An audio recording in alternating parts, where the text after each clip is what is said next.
Começa agora um novo Gabinete de Guerra. Eu sou a Maria João Simões e esta manhã contamos com a análise do Bruno Cardoso Reis, coordenador do doutoramento em História e Defesa do ISCTE, da Academia Militar, e que faz também parte do 5 Continentes da Rádio Observador, e Vítor Gabriel Oliveira, secretário-geral da SEDES Europa. Bom dia aos dois, muito obrigada por estarem connosco. Olá, bom dia, obrigado. Muito bom dia. Anthony Blinken está na Ucrânia, chegou a Kiev esta terça-feira numa missão diplomática não anunciada. O objetivo é demonstrar à Ucrânia que tem o apoio norte-americano numa altura em que o país luta para se defender de ataques russos cada vez mais intensos, nomeadamente na região de Kharkiv, como falámos ontem aqui, Bruno. Muito importante esta visita, quando grande parte do mundo parece estar mais focada na guerra em Gaza.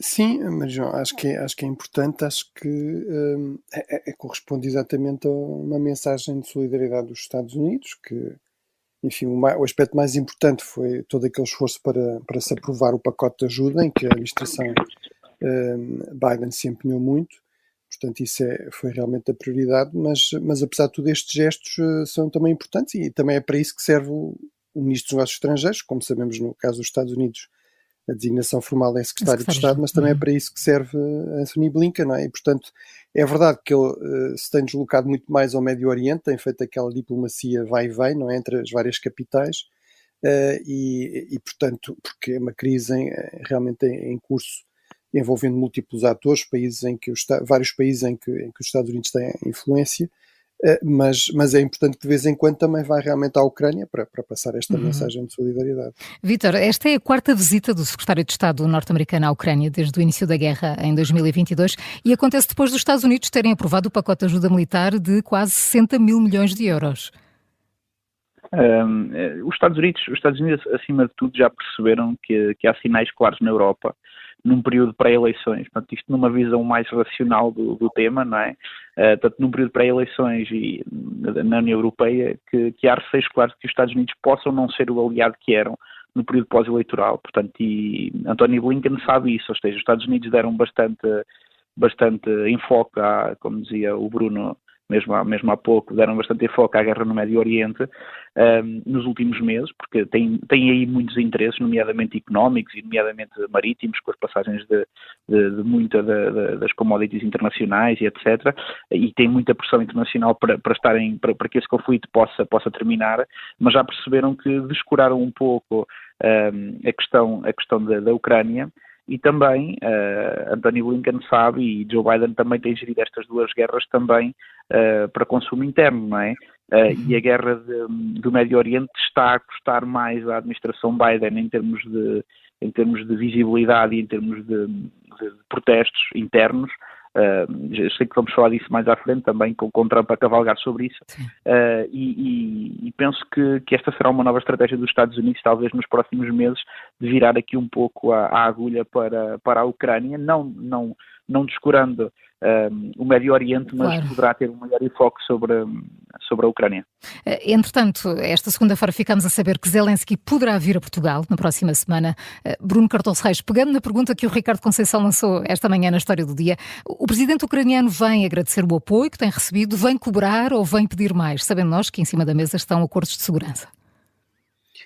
Bem, acho que provavelmente uma mistura dessas coisas. Eu acho que Zelensky tem sobretudo agradecido e isso é importante, ou seja, no fundo dar essa nota de que a Ucrânia reconhece que esta ajuda europeia tem sido crucial e temos tido várias vezes notas disso, não é? Portanto, que inclusive um país como Portugal, que é geograficamente o mais afastado que se consegue estar na Europa da Ucrânia, não tem ignorado a questão, tem procurado, na medida das suas possibilidades, dar um apoio que realmente, depois de tudo somado, é bastante significativo e, em alguns casos, até se destacou. Por exemplo, Portugal, recordo, foi o primeiro país, a par da Suécia e da Alemanha, a dar tanques Leopard à Ucrânia, embora numa quantidade relativamente pequena, que era o que era possível, mas, por exemplo, em termos de isso aumentar alguma pressão sobre países que têm mais capacidades, que até estão mais próximos, isso tem significado. Ou esta doação, por exemplo, dos 100 milhões na questão das munições, por exemplo, quando comparamos em termos de esforço relativo Portugal e os Estados Unidos, Portugal até tem feito um esforço relativo maior em termos de percentagem do PIB na ajuda à Ucrânia. Portanto, certamente isso será sublinhado e é importante, no fundo, também passar essa mensagem para a opinião pública, não é? Que isso é devidamente reconhecido. Depois, geralmente, Zelensky aproveita para paralelamente a isso, fazer alguma pressão para haver alguma coisa de novo, não é? No fundo, para a visita corresponder a esta mensagem, que é: nós agradecemos muito, a ajuda tem sido indispensável, mas a guerra continua e, portanto, é fundamental que o apoio continue e, portanto, inclusive esta assinatura de acordos bilaterais tem sido muito uma forma também de formalizar isso e passar uma mensagem importante, inclusive em relação à Rússia, que aposta muito nesta ideia do cansaço dos países ocidentais, dos países europeus, em relação à Ucrânia, no fundo, que isso não irá acontecer, não é? Que essa ajuda irá continuar a prazo, porque os europeus consideram que a defesa da Ucrânia é, de alguma forma, defender a liberdade e a segurança no resto da Europa. Claro, nada disto resolve o problema fundamental realmente da questão dos Estados Unidos, do que é que irá acontecer a partir de novembro deste ano, em termos de, nomeadamente, de ajudar a Ucrânia, mas até de empenho em termos da segurança europeia, mas enfim, mas isso é uma questão mais complicada que não se resolve com uma visita de Zelensky. Exatamente. Vítor Gabriel Oliveira, Zelensky também vai passar por Espanha antes de vir a Portugal. O que é que podemos esperar dessa visita? E porquê agora, quando já visitou tantos outros países desde que a guerra começou? É assim, não pode, tanto em Portugal como em Espanha, não nos pode passar ao lado o facto de Zelensky saber que houve eleições em Portugal, ponto número 1, e ponto número 2, o recente acordo militar assinado também entre São Tomé e Príncipe e a Rússia. Não é? O acordo foi assinado semana passada ou há poucos dias. Não podemos dizer que Zelensky logo a seguir reagiu a esse acordo, mas esse acordo já é conhecido há mais de cerca de um mês e meio. Portanto, e são estes os tempos que a diplomacia leva também a preparar, e também sabia que em Portugal estávamos num período de tomada de posse do novo governo, etc. Zelensky vem sobretudo mostrar-se também a Portugal. No caso da Espanha também não nos pode passar ao lado o facto de Portugal e Espanha, em termos de soft power mundial, serem duas potências, não é? Portugal no caso dos PALOP e a Espanha na questão ibero-americana têm um grande poder, e Zelensky compreende isso melhor do que ninguém. Zelensky compreende que a Rússia também já começou a jogar nesse tabuleiro com esta questão do acordo de São Tomé e Príncipe e outros acordos e outras questões em África. A França teve que retirar tropas de vários do Mali, etc. Portanto, a Rússia tem exercido uma grande pressão em África, onde Portugal tem uma palavra forte a dizer ainda hoje, e com boas relações diplomáticas com vários países, e Zelensky tenta fechar aqui um pouco esta parte desta estratégia de soft power com a Espanha e com Portugal, na parte ibero-americana e também na parte africana. Bruno, entretanto, soubemos há pouco que Putin vai à China ainda esta semana. É a primeira visita depois de ser reeleito o presidente da Rússia. Isto tem especial significado? Acontece depois do périplo de Xi Jinping pela Europa? Sim, ou seja, corresponde, enfim, era uma visita mais ou menos esperada, anunciada, não se sabia exatamente a data, mas corresponde realmente a uma aproximação crescente entre Pequim e Moscou, uma convergência estratégica crescente, também a uma assimetria crescente, ou seja, a Rússia está muito mais dependente da China do que estava no passado, porque nomeadamente perdeu muitos mercados na Europa e, portanto, nomeadamente em termos económicos, a China é aqui uma boia de salvação absolutamente indispensável. E depois há uma convergência também em termos de, no fundo, quer Xi, quer Putin, quererem tornar o mundo mais seguro para regimes autocráticos e liberais e, portanto, e terem também esta agenda de, no fundo, de contestação do peso dominante que os Estados Unidos tiveram no sistema global durante sobretudo, as últimas décadas.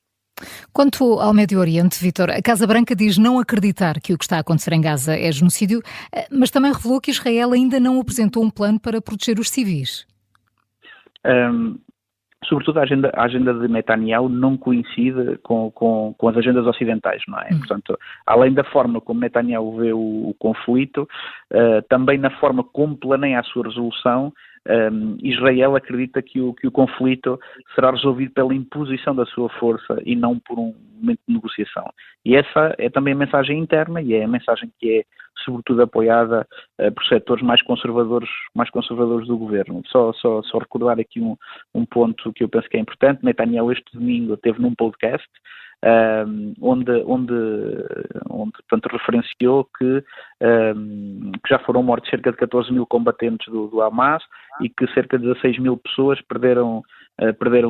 civis perderam a vida. E mesmo depois dele ter dito isto no podcast, ele continua a dizer que aquela era a estratégia que Israel seguiria e que se tivesse que ir sozinho e que não tivesse que o apoio que tem tido dos Estados Unidos, que seguiria essa mesma estratégia. Portanto, isto revela bem que a guerra não está para acabar já, e que é uma guerra mais alargada, e que Netanyahu também depende, sobretudo, desta gestão e da forma como sairá, que não vai ser fácil também para ele e para o seu governo, portanto, da sua sobrevivência política, e isso também tem algum peso nesta apresentar de plano de proteção dos civis e da pressão que os Estados Unidos têm estado a fazer para que isso aconteça. Entretanto, no terreno, vários caminhões que transportavam ajuda humanitária para a faixa de Gaza foram alvo de ataques na Cisjordânia. A polícia israelita garantiu mais tarde que foram identificados e detidos vários suspeitos. Bruno Cardoso Reis, quem é que tem interesse em impedir que esta ajuda chegue aos civis em Gaza? Bem, eu diria que do ponto de vista do interesse de Israel, do interesse racional, ninguém, porque, digamos, em termos de percepção da opinião pública, são imagens terríveis, não é? Esta ideia de que os israelitas não querem que chegue ajuda, portanto confirma, no fundo, as piores, digamos, as piores impressões, as análises mais críticas de Israel. É tudo aquilo que Israel não precisa. Claro. Agora, Israel realmente tem esse problema, que tem um setor da população muito radicalizado, em particular os colonos nos colonatos, nomeadamente nos territórios ocupados, na Cisjordânia, que apoiam partidos como aquele partido do ministro Ben-Gvir, que realmente têm posições extremamente radicais, inclusive de oposição completa a qualquer ajuda humanitária. Portanto, o facto de Israel ser uma democracia também quer dizer que, inclusive, há espaço para estas vozes extremamente radicais, não é? Agora, a partir disso não devia ter acontecido e portanto, aparentemente o governo anunciou que iriam ser tomadas medidas. Eu diria já deveriam ter sido para evitar que isso tivesse sequer acontecido, porque realmente em termos da imagem de Israel não é nada de positivo. Entretanto, Donald Trump diz que não teria havido guerra em Gaza se estivesse ele na Casa Branca. Vítor Gabriel Oliveira, o que poderia Trump fazer para evitar o conflito? Também deixou a garantia de que, quando for presidente, não irá permitir que as universidades norte-americanas sejam tomadas por radicais violentos. Diz que serão imediatamente deportados. Sim, Trump a ser Trump?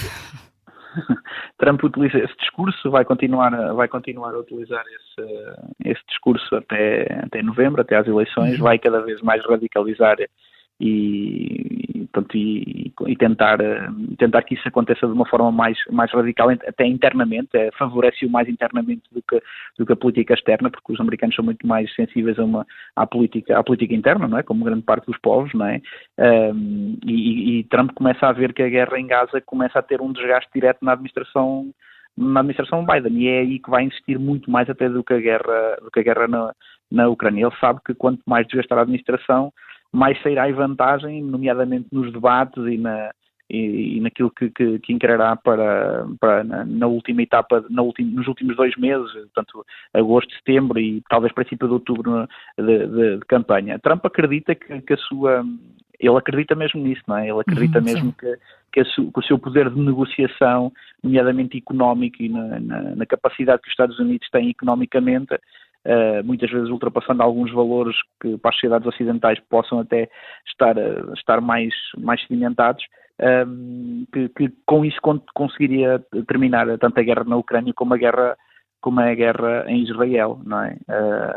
Agora resta saber se os americanos vão pagar para ver ou não vão pagar para ver. Exatamente.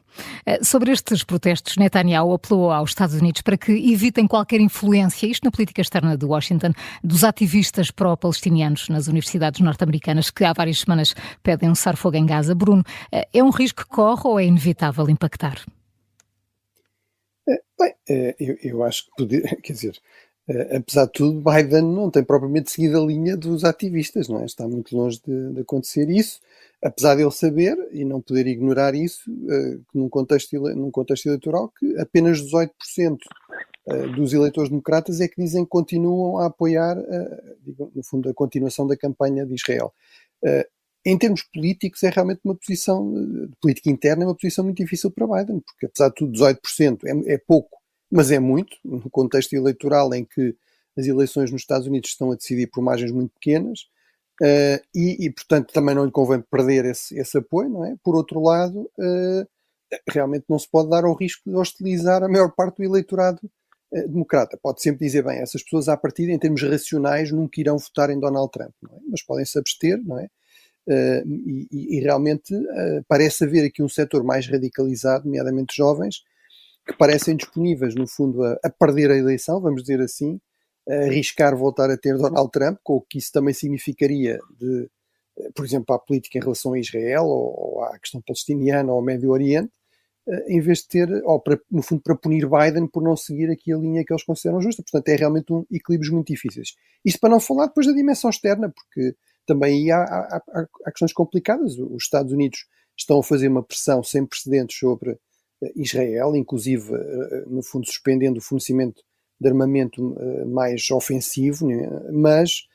Mas também tem, por exemplo, ter em conta que se sinalizarem aqui uma espécie de abandono de Israel, um dos resultados possíveis é, por exemplo, algo que tem sido aqui a absoluta prioridade dos Estados Unidos ficar em questão, que é um risco de uma escalada regional descontrolada, encorajando, por exemplo, o Irão a tomar aqui uma posição muito mais assistiva, muito mais hostil em relação a Israel. Bruno Cardoso Reis, Vítor Gabriel Oliveira, muito obrigada pela vossa análise. Um ótimo dia. Bom dia, obrigado. Muito obrigada. Obrigado.